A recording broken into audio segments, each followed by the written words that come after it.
오늘 이 시간에는 일곱 교회 시리즈 세 번째 버가모 교회에 관한 말씀을 전하도록 하겠습니다.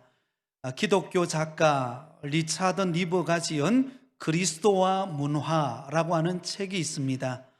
이 책에 보면 교회와 세상 문화 사이의 관계를 다루면서 두 가지 양극단적인 입장을 소개합니다. 하나는 매우 극단적이고 폐쇄적인 입장을 취하는 것입니다. 그래서 이 책에서는 이것을 문화에 대적하는 그리스도라고 이렇게 부릅니다. 교회는 거룩한 공동체이기 때문에 절대로 세속적인 문화와 타협할 수 없다라는 입장입니다. 그래서 언제나 세상을 죄악시 여기고 세상 문화에 등 돌리는 입장이라고 말할 수 있습니다. 그리고 또 다른 한 극단적인 입장이 있는데요, 극도로 자유롭고 개방적인 입장을 취하는 것입니다. 그래서 이 책에서는 이것을 문화에 함몰된 그리스도라고 이렇게 부릅니다. 교회와 세상이 구분 없이 대하는 것입니다. 그래서 세상의 풍조에 좋은 것 있으면 받아들이고 우리가 함께 어울려야 한다라고 하는 이런 입장입니다. 그래서 리차드 니버는 이와 같은 양극단이 다 문제가 있다라는 것을 제시하면서 가장 적절한 해결책으로 우리에게 제시하고 있는 것이 바로 문화의 변혁자로서의 그리스도라는 입장입니다. 여러분, 이것은 무엇인가 하면 바로 온갖 죄악과 우상 숭배가 난무한 이 세상에 우리가 들어가서 하나님의 나라를 세우고 이 세상을 변혁시키는 그리스도인이 되어야 한다라고 하는 것을 가르치고 있습니다. 이 세상에 물들지 않고, 그렇다고 이 세상을 외면하지 않고 이 세상 속으로 들어가서 참된 그리스도인으로서 빛과 소금의 역할을 감당하는 변혁자적인 그리스도인의 삶의 모습을 갖추어야 한다라고 하는 것입니다. 오늘 이 시간 예배에 참석하신 저와 여러분은 이 어두운 세상 속에 들어가서 빛과 소금의 역할을 감당하는 변혁자로서의 그리스도인의 삶이 되시기를 예수님의 이름으로 축원드립니다. 우리 주님께서 이 버가모 교회에 간절히 소원하셨던 바람이 있었다면 바로 세상 문화를 변혁시켜가는 교회가 되기를 바라는 것이었습니다. 자, 여러분, 이 버가모 교회가 있었던 버가모라고 하는 도시는 소아시아 7도시 가운데서 가장 북쪽에 위치해 있는 소아시아의 수도였습니다. 에베소 다음으로 번성을 누렸던 도시가 버가모였습니다. 그런데 이 버가모라고 하는 도시를 생각하면 가장 먼저 떠오르는 것이 무엇인가 하면 황제 숭배와 우상 숭배의 본거지였다라고 하는 것입니다. 그 당시 로마 황제를 살아있는 신으로 숭배하는 황제 숭배가 만연했습니다. 그 중심지가 어디였는가? 버가모라고 하는 도시였습니다. 뿐만 아니라 우상 잡신을 섬기는 신전들이 절비해 있는 곳도 바로 버가모였습니다. 그래서 이 버가모 사람들은 특히 아스클레피오스라고 하는 뱀신을 숭배를 했는데요, 왜 뱀신을 숭배하게 되었는가 하면 이 뱀신이 바로 각종 병을 치료하는 신이다, 그렇게 믿었기 때문입니다. 그래서 이들은 뱀신을 구주 아스클레피오스라고 그렇게 부르면서 거대한 신전을 지어놓고 그곳에 뱀 형상을 만들어 놓고는 그에게 절을 하고 제사를 드리고 그렇게 우상 숭배를 했던 타락한 도시가 버가모였습니다. 그런데 그에 비해서 기독교인들은 어떻습니까? 뱀을 무엇의 상징으로 여기죠? 사탄의 상징으로 우리는 생각을 하지 않습니까? 그래서 오늘 보면 13절에 보면 사탄의 권자가 있는 데라 라고 이렇게 표현하는 의미는 바로 그곳에 뱀을 숭배하는 신전이 세워져 있었기 때문임을 알 수가 있습니다. 자, 그 당시 버가모가 세계적으로 유명한 것은 세계적으로 또 유명한 이유가 있었는데요. 그것은 이 버가모에는 세계에서 가장 큰 도서관이 있었습니다. 버가모에는 무려 20만 권의 도서를 소장하는 도서관이 존재하고 있었습니다. 여러분, 지금이야 뭐 인쇄술이 발달해 가지고 뭐 즉시 책을 우리가 카피를 해서 우리가 인쇄물로 책을 받아볼 수 있지만, 이 당시만 하더라도요, 여러분, 책을 일일이 손으로 베껴서 그리고 책을 만들어야 했습니다. 그러니 여러분, 이 버가모라고 하는 도시에 20만 권의 도서가 소장되어 있다는 것은요, 엄청난 사건이 아닐 수 없습니다. 세계적으로 가장 유명한 도서관이 위치해 있었던 곳, 바로 그곳이 버가모였습니다. 그래서 버가모라고 하는 이름은 책을 쓰는 양피지에서 왔는데요, 책의 도시라고 하는 뜻을 가지고 있습니다. 이 버가모를 일컬어서 책의 도시라고 하는 뜻을 가지고 있습니다. 그러니까 이 버가모라고 하는 도시는 굉장히 어떤 그 지식을 추구하는 반면에 또한 우상 숭배가 만연해 있는 곳, 바로 그곳이 버가모라고 하는 도시였습니다. 그곳에 세워진 이 버가모 교회는요, 역사도 짧았고 교세도 빈약했습니다. 그런 가운데 이 버가모 교회는 그 어느 소아시아의 다른 교회보다도 양극단적인 압력과 유혹을 많이 받는 교회가 바로 버가모 교회였습니다. 아까 그랬죠, 그죠?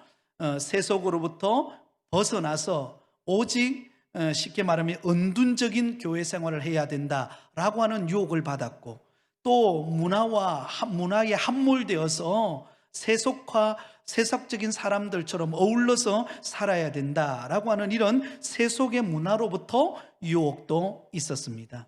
그런 가운데 세워진 교회가 버가모 교회였습니다. 자, 그러면 이 버가모 교회를 자세히 보시면 장점이 있었고 단점이 있었습니다. 우리 주님이 보실 때에 칭찬하는 면이 있었던가 하면 책만 받는 부분들이 있었던 것을 볼 수가 있습니다. 자, 먼저 주님이 칭찬하시는 버가모 교회에 칭찬받는 장점이 무엇이었을까요?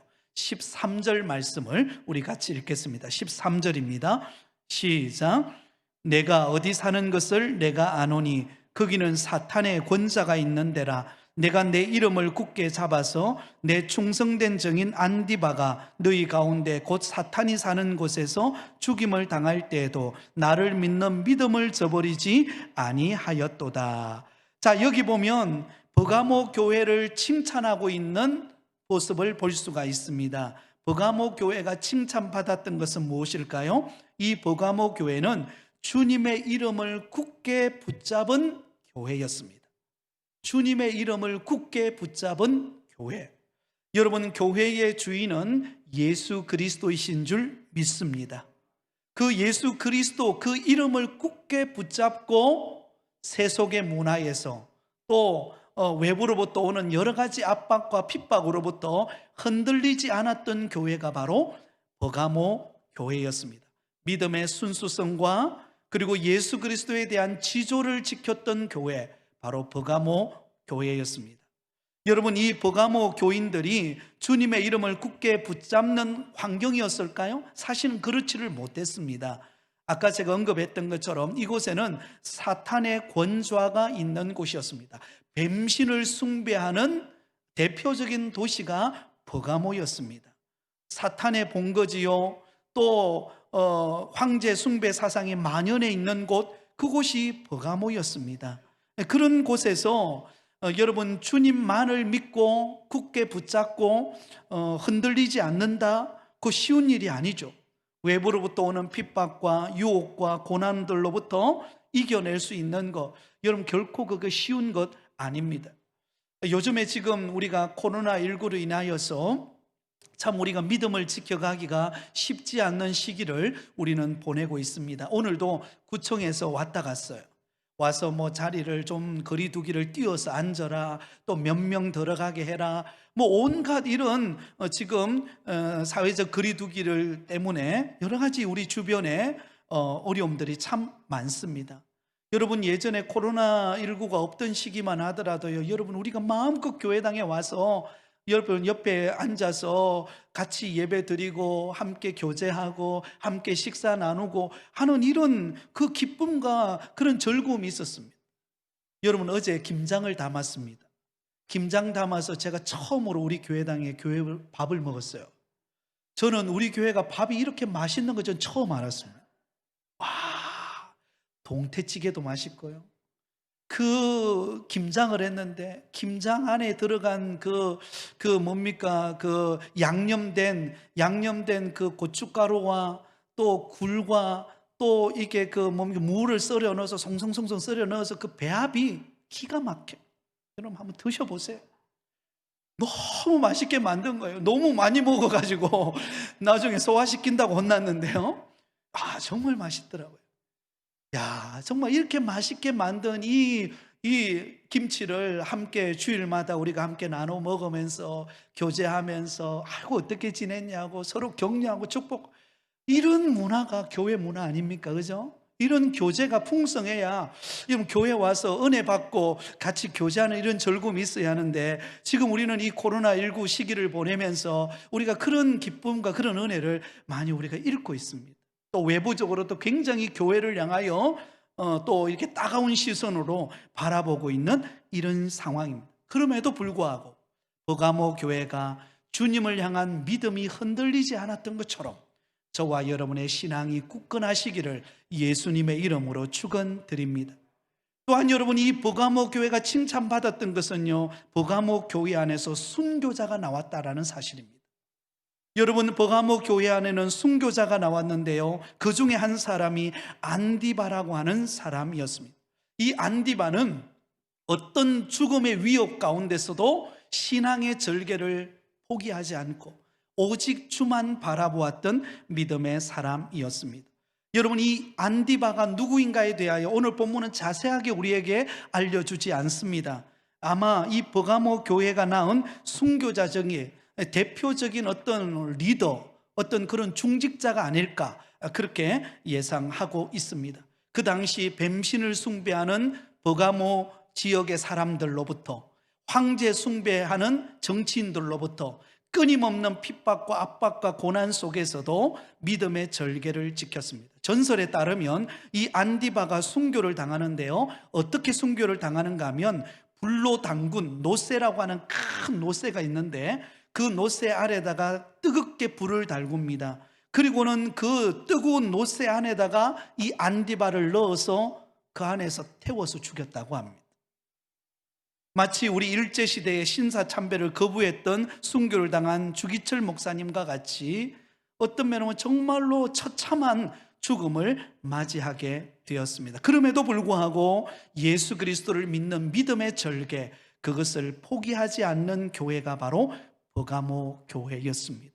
사랑하는 성도 여러분, 우리도 우리 믿음의 선배들, 우리 한국 교회를 지켜오고 이렇게 한국에 많은 십자가가 세워져서 이렇게 복음이 울려 퍼지고 찬송이 울려 퍼지고 마음껏 예배할 수 있는 이런 우리 한국 교회가 이루어지기까지는 우리 한국에 헌신된 순교자들이 있었고 정말로 목숨을 걸고 믿음을 지켰던 우리 신앙의 선배들이 있었기 때문인 줄 믿습니다.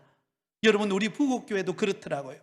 우리 부곡교회도 이렇게 아름다운 교회당을 지어서 오늘까지 오게 된 것은 그 배후에는 여러분 많은 헌신된 희생과 수고를 아끼지 않고 정말로 몽댕 교회가 하나님이 기뻐하는 그런 교회가 되기를 위하여 눈물과 땀과 희생을 각오한 믿음의 선배들이 있었기에 오늘 우리 교회가 존재하고 있는 줄 믿으시기 바랍니다. 그래서 우리는 그 역사의 소중함을 알아야 됩니다. 역사를 배우고 그 역사를 통하여 우리도 또한 그런 믿음의 선배들과 같이 희생하며 헌신하며 충성하는 믿음의 일꾼들이 되실 수 있기를 바랍니다. 자, 이 모습이 버가모 교회의 아름다운 신앙의 모습이었던 것을 볼 수가 있습니다. 그런데 문제는 그렇게 외부로부터 오는 핍박과 고난과 순교의 그런 환란의 바람 속에서는 버가모 교회가 믿음을 잘 지켰습니다. 그런데 문제는 내부 안에서 일어났다는 것입니다. 교회 안에 문제가 발생했던 것을 볼 수가 있습니다. 여러분, 밖으로부터 찾아오는 환난과 순교는 잘 견뎌내었습니다. 심지어 목숨을 잃기까지 믿음을 지켰습니다. 그런데 이 버가모 교회가 내실을 다지지 못함으로 인하여, 내실을 다지지 못하고 세속화의 바람에 휩쓸림으로 인하여 그들의 믿음을 잃어버리는 결과를 가져왔던 것을 볼 수가 있습니다. 자, 이 버가모 교회가 우리 주님으로부터 책망받는 내용이 무엇일까요? 14절 15절을 같이 읽겠습니다.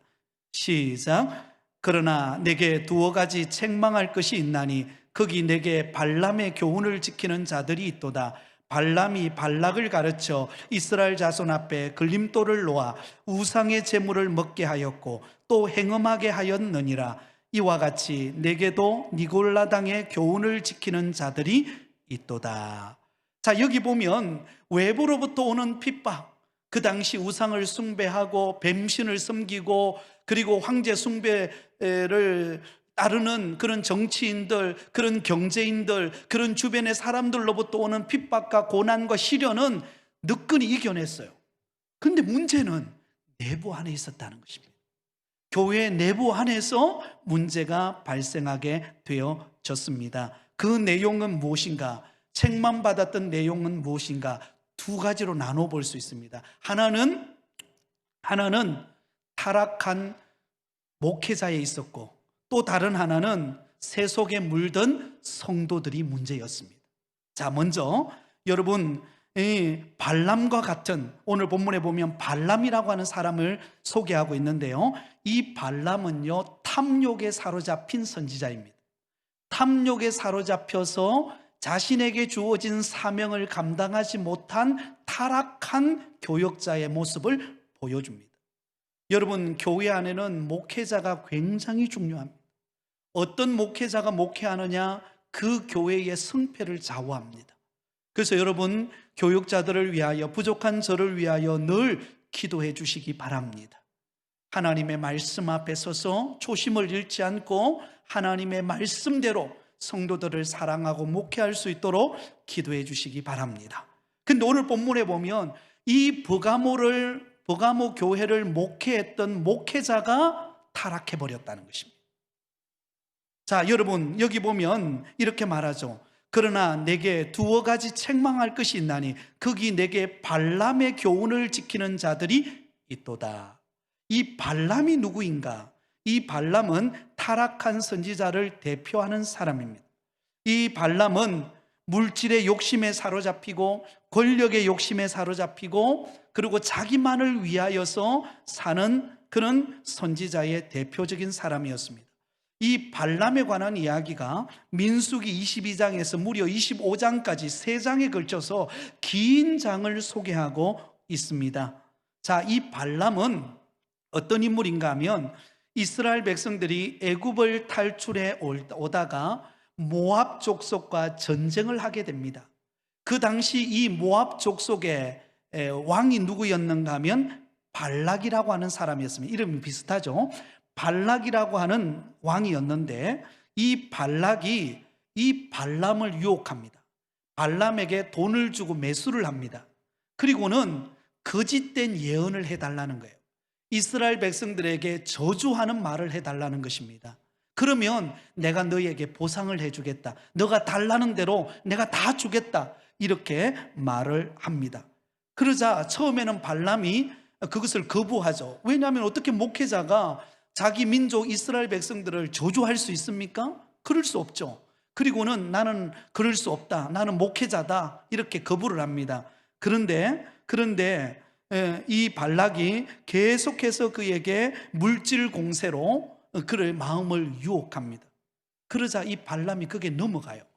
그리고는 나귀를 타고 발락이 있는 곳으로 가다가 이 나귀가 가다가 멈춰서 더 이상 가지를 않는 거예요. 그래서 왜 가지 않냐고 하니까 앞에 누가 서 있습니까? 앞에 하나님의 천사가 칼을 딱 들고는 이 나귀로 하여금 가지 못하도록 막아선 거예요. 그런데 나귀는 하나님의 천사가 칼을 들고 있는 것을 보았는데 누구는 보지 못했어요? 발람은 그것을 보지 못합니다. 왜? 영적으로 죽어 있었기 때문에. 여러분, 목회자가 영적으로 죽으면은요, 성도를 이상한 데 끌고 갑니다. 은혜의 자리로 끌고 가는 것이 아니라 은혜를 식어버리게 하고 시험 들게 하는 자리로 끌고 갑니다. 그 일을 발람이 하는 겁니다. 그래서 나귀가 입을 열어서 말을 해버립니다. 그래서 나중에 이 발람은 저주하지 못하고 이스라엘 백성들을 축복하죠.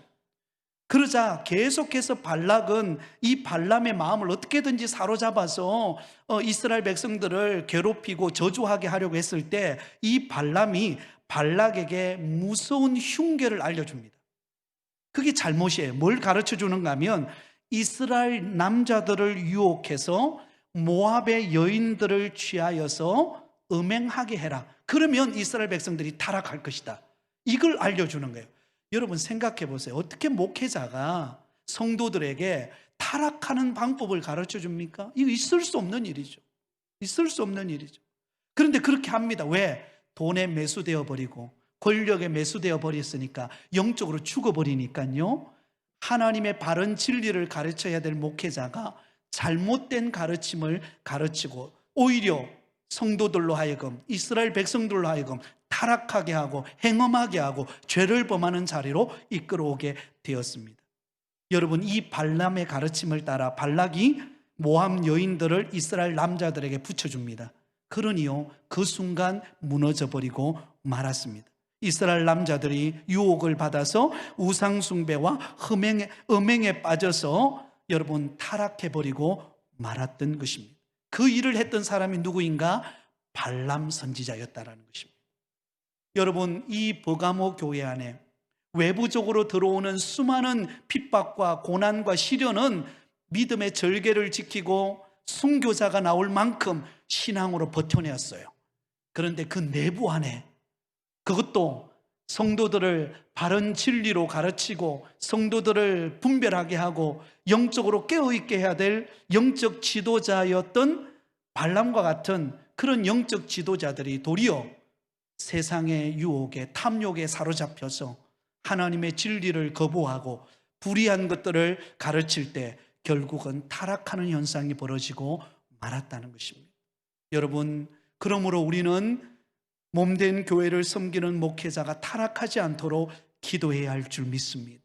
늘 성령 충만할 수 있도록, 늘 은혜 안에 붙들려서 성도들을 말씀으로, 진리 가운데로, 은혜 가운데로 이끄는 그런 겸손한 목회자가 될 수 있도록, 싹군 목자가 아니라 진실된 목자가 될 수 있도록 기도해 주시기 바랍니다.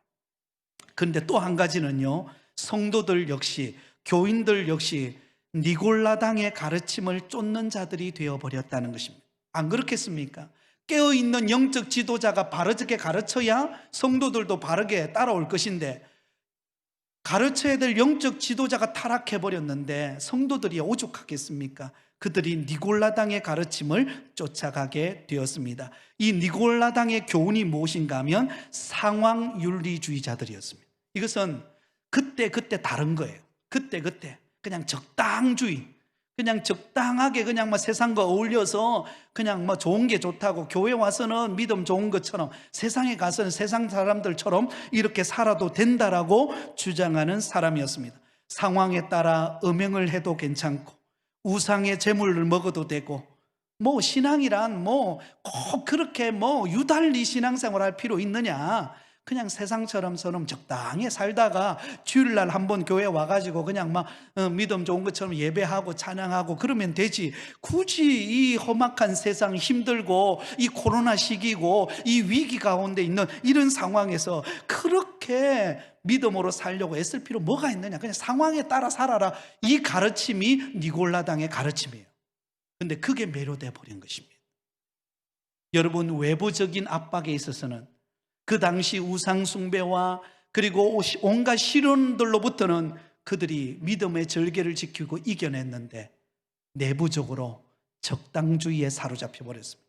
안일함에 사로잡혀 버렸습니다. 이 정도면 됐다, 이 정도면 됐다, 그렇게 유달리 날씨도 춥고 그런데 기도하고 헌신하고 그럴 이유 뭐가 있냐, 그냥 적당하게 그냥 신앙생활하고 그냥 세상 사람들처럼 그렇게 살면 되지.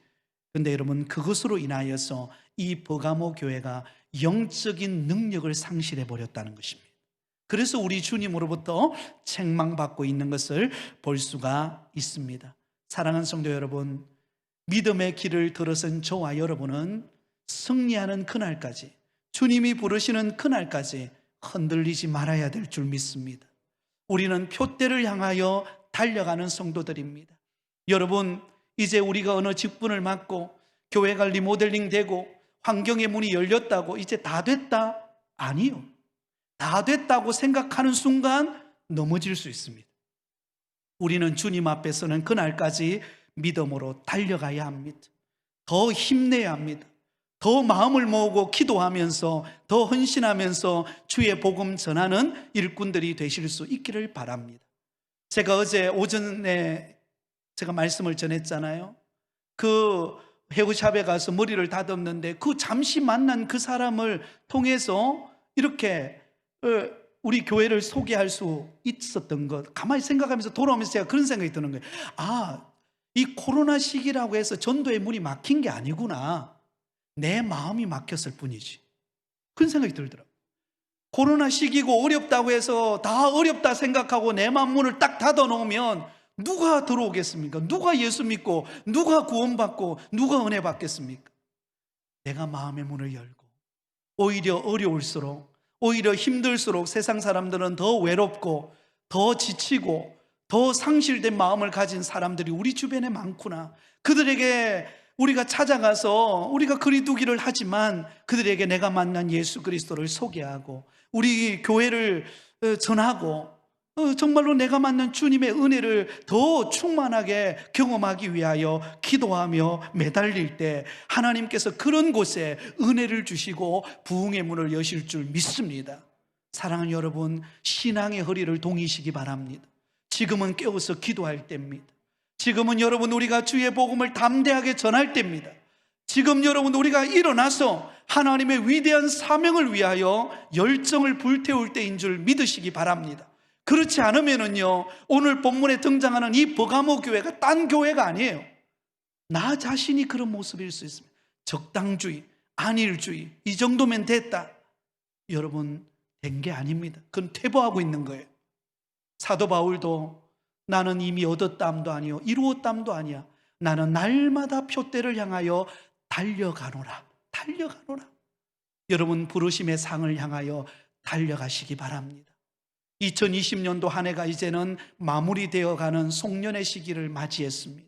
여러분, 올 한 해를 되돌아보면서 정말로 나는 과연 주님 앞에 어떤 모습으로 헌신했는가, 어떤 모습으로 내가 정말로 달려왔는가, 우리 자신을 되돌아보면서 이 남은 한 달을 우리가 믿음으로 무장하여서 밝아오는 2021년도 새해를 향하여 희망찬 미래를 열어가는 주인공들이 되시기를 예수님의 이름으로 축원드립니다.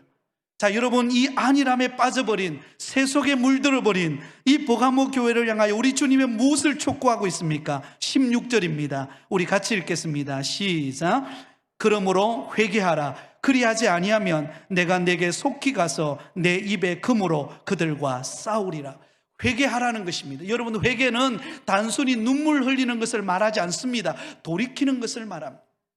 잘못된 길에서, 안일함에 주저앉아 있었던 교회에서 그냥 알아서 뭔가 되겠지, 알아서 부흥시키겠지, 여러분, 아닙니다.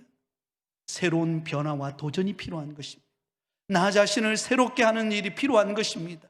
이제는 새로운 희망을 안고 나아가는 우리 교회에 내가 정말로 그래도 뭔가 한 역할을 감당하고 주님이 쓰시는 그 일에 헌신하는 믿음의 삶을 살아야 되겠다는 결단을 가지고 여러분들 일어서시기 바랍니다. 그리고 교회를 세워가는 일에, 하나님의 역사를 감당해가는 일에 쓰임 받으실 수 있기를 바랍니다. 자, 이런 교회에, 이런 변화를 가져오는 교회에 하나님은 축복의 문을 여시는 것을 볼 수가 있습니다. 복을 허락하시는 것을 볼 수가 있습니다. 17절입니다. 우리 같이 읽겠습니다. 시작. 귀 있는 자는 성령이 교회들에게 하시는 말씀을 들을지어다. 이기는 그에게는 내가 감추었던 만나를 주고 또 흰 돌을 줄 터인데 그 돌 위에 새 이름을 기록한 것이 있나니 받는 자 밖에는 그 이름을 알 사람이 없느니라. 여러분, 신앙은 알 사람만 아는 거예요. 복을 받는 사람만 받는 거예요. 여러분 다 복을 받는 것 같죠. 물론 하나님이 우리에게는 공평한 은혜와 복을 주십니다. 그러나 특별한 복이 있어요. 하나님 앞에 순종하고 믿음으로 살아가는 성도에게 주시는 특별한 복이 있습니다. 그 복이 무엇입니까? 두 가지입니다. 하나는 감추었던 만나를 그에게 주겠다라고 약속합니다. 감추었던 만나는 무엇인가 하면 하늘의 신령한 양식입니다. 하늘로부터 내리는 신령한 양식, 신령한 복을 그 사람에게 주겠다는 것입니다. 여러분, 하나님의 뜻대로 순종하고 믿음을 지키는 자에게는 세상이 줄 수 없는 하늘의 신령한 복이 여러분에게 임한다라는 것을 기억하시기 바랍니다. 여러분, 우리 마음속에 있는 평안은요, 세상이 줄 수 없습니다. 하나님이 주시는 것입니다. 우리 마음속에 흘러넘치는 감격, 기쁨, 은혜 어디서부터 옵니까? 위로부터 내려오는 겁니다. 그 은혜와 기쁨을 누리는 사람은요, 아무리 코로나 시기라 할지라도요, 세상이 두렵지 않고 그 마음의 은혜와 기쁨이 충만함으로 하루하루를 느끼니 살아낼 수 있음을 믿으시기 바랍니다. 많이 가졌다고 그 사람이 행복한 것 같지만요, 많이 가지면 많이 가질수록 불행한 사람들이 있어요. 세상 사람들이 그렇습니다. 여러분, 더 불안한 거예요. 더 불안한 거예요. 그러나 우리는 하늘의 신령한 양식이 있기에 우리는 어떤 상황 가운데서도 감사하고 기뻐할 수 있습니다. 또한 여기 보면 흰 돌을 주겠다라고 말합니다. 이 흰 돌이란 무엇인가 하면 고대 로마의 상징물이기도 한데요, 학문이나 체육이나 법률 부문에서 뚜렷한 성과를 거두었을 때에 주는 상입니다. 흰 돌에다가 이름을 새기죠. 우리가 감사패라는 게 있잖아요, 그죠? 지난번에 우리 미리암 중창단이 6년 동안 또 부산 복음화를 위하여서 늘 찬양하고 섬긴 것에 대해 감사하는 마음으로 패를 우리에게 선물을 줬잖아요. 그것처럼 하나님께서 흰 돌에다가 하나님의 뜻대로 순종하고 믿음을 지킨 자의 이름을 거기에다 기록해 주신다는 거예요.